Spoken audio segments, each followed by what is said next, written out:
สวัสดีครับเพื่อนๆหลังจากที่เราได้ดูรีวิวการแกะกล่อง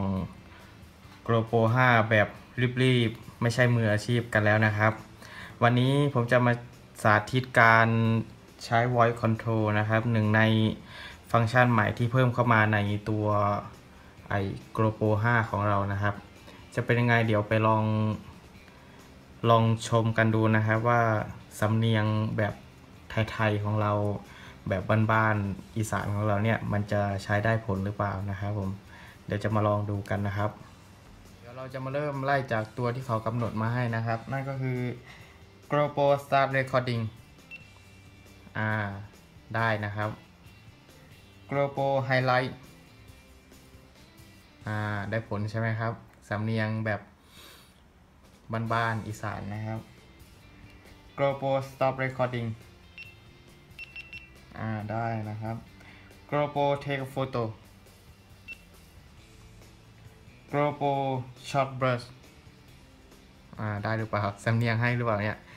GoPro Shot Burst ได้นะครับ GoPro Start Time Lapse ได้นะครับ GoPro Stop Time Lapse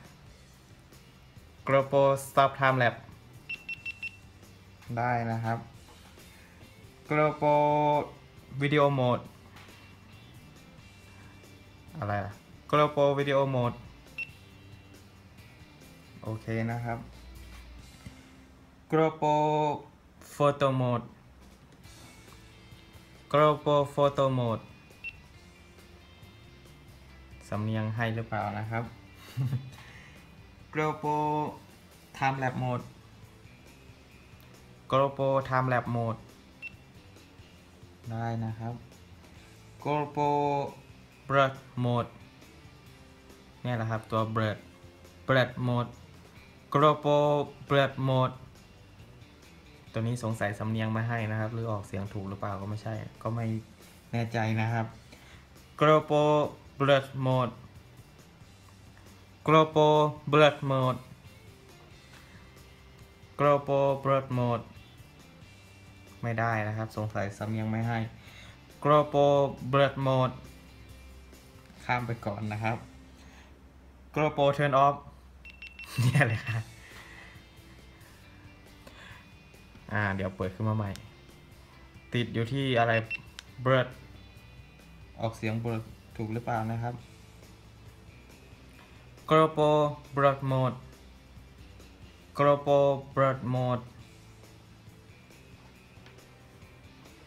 GoPro Blur Mode GoPro Blur Mode GoPro Blur Mode ไม่เรียก Blur เหรอเรียกไม่ถูก GoPro Blur Mode สงสัยเรียก Blur นะครับ Blur GoPro Shot Blur GoPro Shot Blur GoPro Shot Blur กลายเป็นเทควิดีโอซะGoPro Stop Record เดี๋ยวเราจะมาเทสตัวอะไรล่ะสำเนียงอีสานว่างนะครับทีนี้ GoPro Start Time Lapse GoPro Take a Photo ได้นะครับ GoPro Take a Photo ได้นะครับ GoPro Start Time Lapse ได้นะครับ GoPro Start Recording GoPro Stop Time Lapse GoPro Stop Time Lapse ได้นะครับภาษาอังกฤษแบบสำเนียงบ้านๆของเราก็ถือว่าโอเคพอสมควรนะครับก็